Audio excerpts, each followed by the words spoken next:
Hello students, कैसे हैं आप सब। होप तो बहुत अच्छा आपकी तरह से चल रही होगी। हाँ जी, मैं सीए पीएस बेनीवाल इस वीडियो में आपके साथ डिस्कस करूंगा कि आपका 2 मई से जो सीए फाइनल एफआर का एग्जाम है उसकी तैयारी, उसका रिवीजन आपको कब से स्टार्ट करना चाहिए। चैप्टर का ऑर्डर क्या होना चाहिए रिवीजन करने के लिए। चैप्टर को रिवाइज कैसे करना चाहिए, क्योंकि आपका प्रैक्टिकल सब्जेक्ट है। तो क्या आपको क्वेश्चन सोल्व करके देखने चाहिए, या सिर्फ ऑडिट करना चाहिए क्वेश्चनों का, या कोई और अप्रोच हमें फॉलो करनी चाहिए। क्या इस बार एग्जाम के लिए कोई मोस्ट इंपोर्टेंट चैप्टर है, कौन कौन सी ऐसी बातें हैं जिनको आपने नेक्स्ट 6 to 7 डेज फॉलो करना है, और एग्जाम के दौरान जो आपके ड्यूरिंग एग्जाम 3 आवर्स है उसको आपने कैसे बेस्ट से बेस्ट यूटिलाइज करना है। कौन कौन सी ऐसी बातें जिनका आपने एग्जाम के अंदर ध्यान रखना है, ये सारी बातें मैं इस वीडियो में आपके साथ डिस्कस करूंगा। लेकिन उससे पहले एक तो प्यारी प्यारी सी बातें जो आपने ध्यान देनी है, जिनको आपने फॉलो करना है। सबसे पहले देखिए दोस्त, अगर हम लोग ना कोई भी प्लानिंग करते हैं ना, तो उस प्लानिंग का तभी फायदा है जब वो एग्जीक्यूट होती है। अदरवाइज हमने जो प्लानिंग में टाइम लगाना वो भी टोटली वेस्टेज है।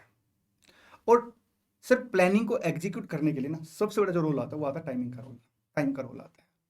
तो सबसे पहले आप क्या करेंगे, अभी कमेंट बॉक्स में प्रॉमिस करेंगे कि हाँ सर, हम अगले 6 to 7 days, even during all exam, हम कम से कम डेली बेस पे 12 घंटे पढ़ेंगे। ये मिनिमम टाइम है। आप अगर 13 to 14 आवर भी पढ़ेंगे तो कोई बुराई नहीं है, और आप आराम से पढ़ सकते हैं, क्योंकि अब आपके पास पढ़ने के अलावा कोई काम नहीं है। इसके लिए जो बेस्ट अप्रोच है ना वो पता क्या है, आप मॉर्निंग में ना सबसे पहला जो स्लॉट निकालेंगे वो कम से कम 5 घंटे का निकालिए। आपका जो एफआर का एग्जाम है वो पहला एग्जाम है, और इस पेपर के अंदर आपको कंपैरेटिवली ज़्यादा टाइम मिलता है। तो अगर आपकी साइड से एफआर को लेके कोई गैप रह गए थे तो उन गैप को भी दूर करने का आपके पास अच्छा खासा टाइम है। अगर आप सिंगल ग्रुप दे रहे हैं या बोथ ग्रुप दे रहे हैं तो ये पेपर सर बैकबोन है आपका ग्रुप 1 की और बोथ ग्रुप की। आराम से इस पेपर में सर 70 to 80 मार्क्स आ जाते हैं, बिल्कुल आराम से हल्के हाथ से आ जाते हैं। बस आपने इस टाइम पे एक तो ये माइंड सेट करके चलना है कि आपने ऑलमोस्ट सारा सिलेबस रिवाइज करके जाना। ठीक, आइए स्टार्ट करते हैं। सबसे पहले कि आपका रिवीजन का ऑर्डर क्या होना चाहिए। देखिए दोस्त, मेरे हिसाब से, और आपको रिवीजन कब से स्टार्ट करना चाहिए, देखिए मेरे हिसाब से आपको ना 26 अप्रैल से अपना रिवीजन स्टार्ट कर देना चाहिए। और 26 अप्रैल को सिर्फ 7 to 8 आवर काफ़ी है। अगर आपको लगता है कि आपके हिसाब से सर कोई भी टाइम ऊपर नीचे करना, तो आप उस हिसाब से अपना टाइम ऊपर नीचे कर सकते हैं। लेकिन मेरे साथ जो अप्रोप्रिएट टाइम है वो 26 अप्रैल है। 7 to 8 आवर आप देंगे। मॉर्निंग में आप एक काम कर सकते हैं, अगर किसी और सब्जेक्ट का आपको लगता है कोई चैप्टर आपका पेंडिंग है और वो इंपॉर्टेंट है, तो मॉर्निंग में आप उस चैप्टर को कर सकते हैं। ठीक, उसके बाद सर आपने एफआर उठाना है। और सबसे पहले सर 26 अप्रैल को इंडेस 115 और एसबीपी, ये 2 इंडेस कंप्लीट करने हैं। इंडेस 115 जो है आपका कम से कम भी 5-6 घंटे इसमें लगेंगे, और इंडेस 102 आपके 2 आवर के आसपास हो जाएगा। उसके बाद नेक्स्ट डे आपको क्या करना है, इंडेस 16, 38, 2, 23, 36, 116 एंड 40, इनको रिवाइज करना है। ये जो लिस्ट है, जो मैंने आपका रिवीजन ऑर्डर बना रखा चैप्टर का, इसको मैं अपने टेलीग्राम चैनल पे शेयर कर दूंगा। ठीक, 28 अप्रैल को आपको फाइनेंशियल इंस्ट्रूमेंट 105, 41 एंड इंडेस 33 करना चाहिए। 29 अप्रैल को sir CF and business combination. 30 अप्रैल को सर आपने इंडेस 12, 19, 20, 21, 24, 37, 101 एंड 108 को रिवाइज करना चाहिए। इसके बाद अगर मैं बात करूँ 1 मई की, तो जो बचे हुए आपके टॉपिक है सर, पूरी कोशिश करनी है आपने कि 1 मई को आप क्या करेंगे सर, उनको as early as possible complete कर लें। सर हमारे एग्जाम 2 मई से हैं, तो बचे हुए टाइम में हमें क्या करना। देखिए दोस्त, 4 चैप्टर ऐसे जहां से मिनिमम 50 मार्क्स का पेपर आएगा ही आएगा। आपका फाइनेंशियल इंस्ट्रूमेंट, आपका सीएफएस, आपका बिजनेस कॉम्बिनेशन, आपका इंडेस 115। तो ये 4 चैप्टर सर आपको क्या करने हैं, 2 मई को मॉर्निंग में फिर से रिवाइज करने हैं। और ये रिवाइज कितने करने हैं उसके ऊपर मैं आपको इसी वीडियो में बताऊंगा। और 1 मई को जो आपका सेकेंड हाफ बच जाएगा, क्योंकि फर्स्ट हाफ में आप क्या करेंगे सर, ये टॉपिक करेंगे। उसके बाद 4 चैप्टर को छोड़ के जिन भी चैप्टर में आपको लगता है कि ये वाले टॉपिक मोस्ट इंपॉर्टेंट है, या ये वाले टॉपिक मेरे थोड़े से रह गए हैं, जब मैंने यहाँ पे रिवीजन के तो दिखते थी, तो आप क्या कर सकते हैं साहब, उन टॉपिक को यहाँ पे फिर से एक बार रिवाइज कर सकते हैं। तो अगर आप देखेंगे तो मोटा मोटा आपका 2 बार रिवीजन हो गया है। अब बात करते हैं, ये तो बात हमने की कि कब से रिवीजन स्टार्ट करना चाहिए और चैप्टर का ऑर्डर क्या होना चाहिए। अब बात करते हैं कि सर हमें रिवीजन कैसे करना चाहिए, क्योंकि आपका प्रैक्टिकल सब्जेक्ट है। तो मैं आपको बोलूँगा आपको क्वेश्चन सोल्व करके देखने चाहिए। सर इस टाइम पे पॉसिबल है दोस्त, इस टाइम पे बिल्कुल पॉसिबल है, क्योंकि अगर आप प्रैक्टिकल क्वेश्चन को सोल्व करके नहीं देखेंगे ना, तो ऐसा पॉसिबल हो सकता है कि आपको एग्जाम में सोल्यूशन आता हो लेकिन आप ठीक से लिख ना पाए, क्योंकि आपने अभी रिसेंटली प्रैक्टिस नहीं की। एक आपने सर पूरी कोशिश करनी कि ऑलमोस्ट आपने पूरा सिलेबस रिवाइज करके जाना है। अब प्रैक्टिकल क्वेश्चन को आपको कैसे सोल्व करके देखना है, इसकी क्या अप्रोच होनी चाहिए, आइए एक बार इसके बारे में चर्चा करते हैं। देखिए सबसे पहले सर क्या हमें पूरा क्वेश्चन कंप्लीटली प्रॉपर प्रेजेंटेशन करके सोल्व करना चाहिए? नहीं दोस्त, इसमें बहुत टाइम लग जाएगा। सर तो क्या हमें ऑडिट करनी चाहिए? ऑडिट का मतलब क्या है, एक साइड हमने क्वेश्चन रख लिया, एक साइड हमने आंसर रख लिया, ये हो गया, ये हो गया, ये हो गया, ये हो गया, और एग्जाम में देखेंगे क्या हो गया। इसलिए सर ये अप्रोच भी गलत है। तो फिर सर हमें क्या अप्रोच फॉलो करनी चाहिए? देखिए दोस्त, आपको ना प्रैक्टिकल क्वेश्चन को सोल्व करके देखनी चाहिए। तो इसके लिए बेस्ट प्रैक्टिस क्या है? बेस्ट प्रैक्टिस ये है कि आप ना जब भी किसी चैप्टर को रिवाइज करें तो आप क्या करेंगे सर, सिर्फ अमाउंट अमाउंट लिखें। जैसे फॉर एग्जाम्पल आपका कंसोलिडेटेड फाइनेंशियल स्टेटमेंट का क्वेश्चन है, ठीक। अब आपने क्या करना है सर, पी के साथ एस को कंसोलिडेट करना है। तो आप सबसे पहले क्या करेंगे सर, असेट है सर, असेट को डायरेक्ट जोड़ के दिखा देंगे, ठीक। सिर्फ आप टोटल लिख देंगे, फिर वैल्यू एडजस्टमेंट है, फिर वैल्यू ऐड कर देंगे, ठीक। उसके बाद सर आपका जैसे इन्वेस्टमेंट है, कॉस्ट ऑफ कंट्रोल में सिर्फ अमाउंट लिखनी, जैसे 4 लाख की इन्वेस्टमेंट है, ठीक। एनसीआई का बैलेंस ऐड करना 3 लाख की, मान लो एनसीआई है, फिर वैल्यू 130 की मान लो, ठीक है। तो 130 आप क्या करेंगे इसके अंदर ऐड कर देंगे। तो सर ऐसे आपने अमाउंट अमाउंट लिखने, ठीक। इससे क्या होगा, इससे तो आपका क्वेश्चन सोल्व हो जाएगा और आपका टाइम बच जाएगा। अगर आपको लगता है कि खाली अमाउंट लिखने से कंफ्यूजन हो सकती है तो फिर आप ऐसा कर सकते हैं, जैसे गुडविल कैलकुलेट करनी है आपने, जी लिख दो खाली, एनसीआई में सर एन लिख दो, स्टेटमेंट ऑफ नेट असेट में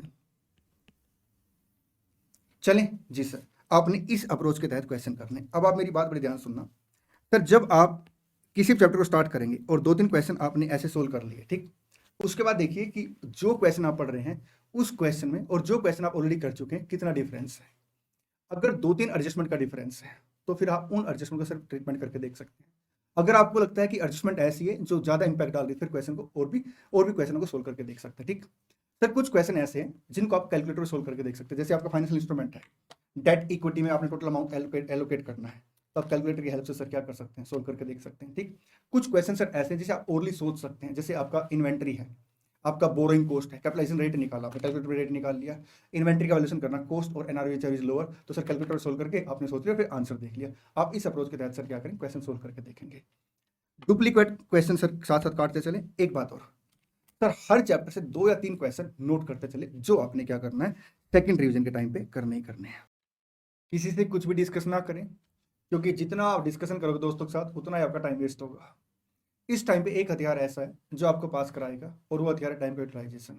इसलिए आप क्या करेंगे सर, अपने टाइम को वैसे वैसे यूटिलाइज करेंगे, नेगेटिव लोगों से दूर रहेंगे। बड़े सारे लोग ऐसे मिलेंगे जो कहेंगे यार अभी तक तो पढ़ाई की नहीं, अब क्या होगा। मैं आपको बता दूं, अभी भी आपके पास अच्छा खासा टाइम, बस आपने से क्या करना, वैसे वैसे यूटिलाइज करना है।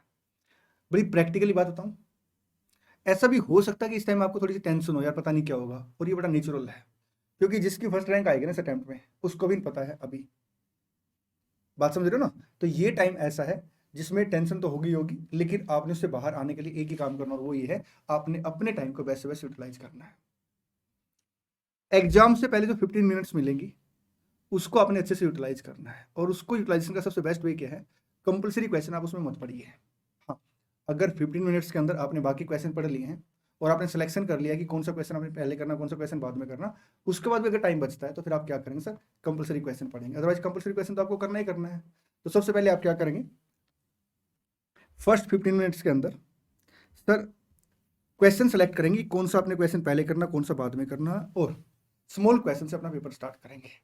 और स्मॉल क्वेश्चन में भी ऐसा देखेंगे, जैसे मान लो क्वेश्चन 5 मार्क्स का, एक क्वेश्चन 10 मार्क्स का है। अगर 5 मार्क्स वाले में आपको लगता है 7-8 मिनट लगेगी और 10 मार्क्स वाले में आपको लगता है 12 मिनट्स लगेंगी, तो आप पहले 10 मार्क्स वाला क्वेश्चन कर सकते हैं, ठीक। सर अगर पेपर टफ आ गया तो हम क्या करें, मैं आपको बता दूं दोस्त, अगर पेपर टफ भी आ गया ना तो सबके लिए टफ है, और कितना ही टफ पेपर आ जाए उसमें 1 या 2 क्वेश्चन टफ होता है। मैं आपको बताऊं पेपर का स्ट्रक्चर कैसा होता है, देखिए, आसान पेपर, और ऐसा लिख देता हूं नोट आसान पेपर, ठीक है जी सर। सर 60 to 70 मार्क्स का पेपर आपका एवरेज आता है।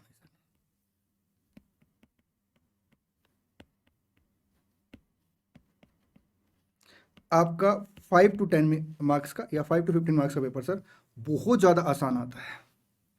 और अब अगर टफ पेपर है और आसान पेपर, क्या फ़र्क पड़ेगा सर, यहाँ पे जो रिमेनिंग है ना वो भी आसान आएगा, और यहाँ पे सर रिमेनिंग पार्ट टफ आएगा। आप ये देखिए दोस्त, टफ पेपर में भी आपका 80 मार्क्स का, 85 मार्क्स तक का पेपर आप आराम से इजीली मैनेज कर सकते हैं। इसलिए अगर टफ पेपर आ जाए डरना नहीं आपने, ठीक।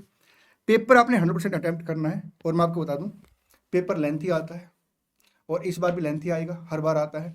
अब उसे हैंडल करने के लिए सबसे आसान तरीका ये है कि आप पहले क्या करेंगे, स्मॉल क्वेश्चन से स्टार्ट करेंगे। जब आप स्मॉल क्वेश्चन से स्टार्ट करेंगे ना, तो स्टार्टिंग में ही आपका क्या होगा साहब, मार्क्स का जो टाइमिंग का है वो कोरिलेशन बैठता चला जाएगा और आप आराम से पेपर कंप्लीट कर पाएंगे। खुला खुला लिखे, वर्किंग नोट बनाएं।